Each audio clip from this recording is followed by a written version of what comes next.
Parents for Christmas is a 2024 film directed by Ashley Hayes Wright. It's written by Ashley Hayes Wright and David Owen Wright, and we have a cast including Cadence Wright, Scout Wright, and Jaina Wright. We also have a cat called Mercury playing the character of Fat Daddy, who I have to say is adorable, and for me the highlight of the entire film. The cat is fabulous.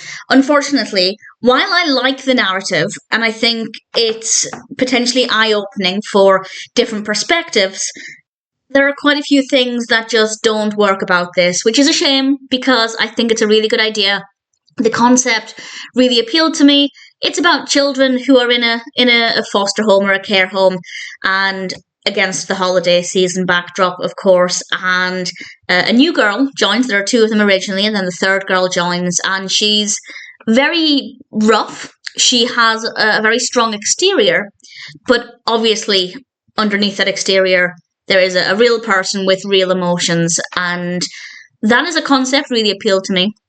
I'm always drawn to stories about children in foster care or orphanages because I think they're really emotive stories, and the children can have really fascinating histories, and there's obviously the question of what will their life be like in the future by the end of the film. That part of it wasn't that interesting. The girls did have, I guess, an interesting enough backstory, but it wasn't that fascinating. I think they tried to make this aimed at younger people. We have a very silly humour. There's a lot of silly comedy in this, which is not to my personal taste. I know some people like it, but I feel like they were trying to make this for children. Having obviously three teenage girls as the protagonists definitely suggests it could appeal to a younger audience, but I don't think it's engaging. I don't think it's engaging for an adult audience, but I feel like the humour is more suited to children.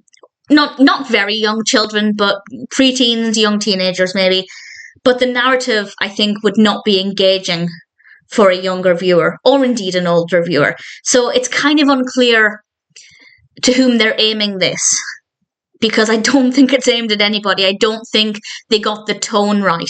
I think they either need to make it a little bit more juvenile, or they need to make it more appealing to older viewers, because it's just somewhere in the middle, that murky area where it's unclear where the target audience is, and that means the tone is really messy and it just doesn't work very well at all.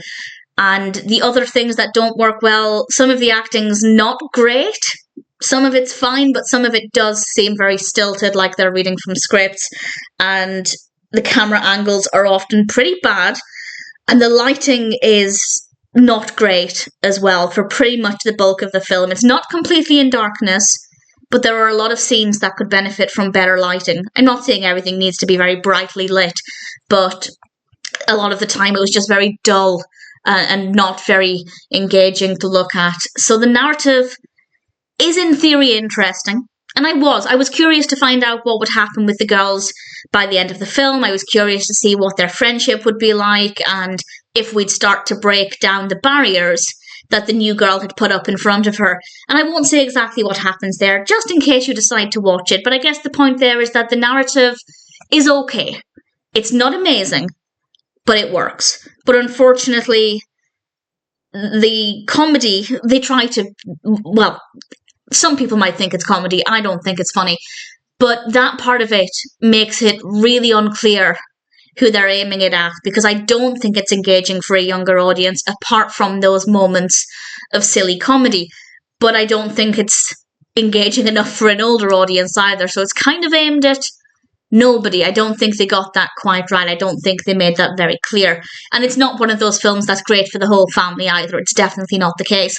And then we have some pretty bad acting, really bad lighting, and some really bad camera angles as well. And unfortunately, I just didn't like it. The narrative, for me, because it is the kind of story towards which I will usually gravitate, that was enough to keep me watching it.